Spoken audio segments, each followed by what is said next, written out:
మెదక్ జిల్లా మాసాయిపేట మండల కేంద్రంలో సిఐటియు ఆధ్వర్యంలో పంచాయతీ కార్మికులు నిరసన కార్యక్రమం చేపట్టారు. తమకు ప్రభుత్వం కనీస వేతనం అమలు చేయాలని, దీర్ఘకాలికంగా పేరుకుపోయిన సమస్యలను వెంటనే పరిష్కరించాలని పంచాయతీ కార్మికులు నిరసన తెలిపారు. బుధవారం కోరికల దినం సందర్భంగా నిరసన కార్యక్రమాన్ని చేపట్టినట్లు పంచాయతీ కార్మికులు తెలిపారు. ఎంతో కాలంగా తక్కువ వేతనంతో విధులు నిర్వహిస్తున్నామని, అది కూడా సకాలంలో అందడం లేదని ఆవేదన వ్యక్తం చేశారు. తమకు పెండింగ్ వేతనాలు చెల్లించడంతో పాటు ధరలకు అనుగుణంగా వేతనాన్ని పెంచాలని డిమాండ్ చేశారు.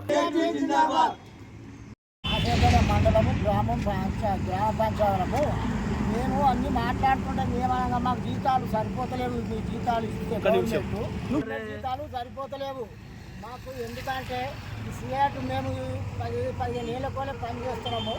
మాకు ఒక 26,000 మాకు పైసలు మన వేతనాలు పెంచాలని మేము ఈ గ్రామ పంచాయతీలము మాట్లాడుతున్నాము. మాసేపేట మండలం కూడా మాసేపేట కూడా మాకు ఏమీ లాభం చేయలేదు. మాకు ఏమీ కూడా చేయలేదు.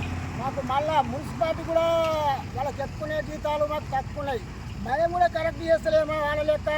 ఎవరైనా ఇన్ని మాకు కలెక్టర్ తానికి పోయినాము, ఏది మాకు ఫలితం లేదు. ఏమరాతానికి పోయినా ఏం ఫలితం లేదు. ఎవరైనా అడుగుతున్నాం, అంత పెద్ద మనుషులను అడిగినా మాకు ఏం లాభం లేదు. ఆ మున్సిపాలిటీగా ఏం చేస్తారు, మేమేం పని చేస్తున్నాము. మీరు దీన్ని వెంటనే మాది మాట అందుకొని మీరు వెంటనే మాకు ఏదో చెల్లించాలని మేము అందరము ఒక గ్రామ పంచాయతీలో మాట్లాడుతున్నాము. మేము పొద్దున 5 గంటలు వేసి 5 గంటల దాకా పనులు చేస్తున్నాము. మేము ఒక నెల బంద్ చేసినాం అనుకో, ఊరంతా కంపెనీస్తారు సార్.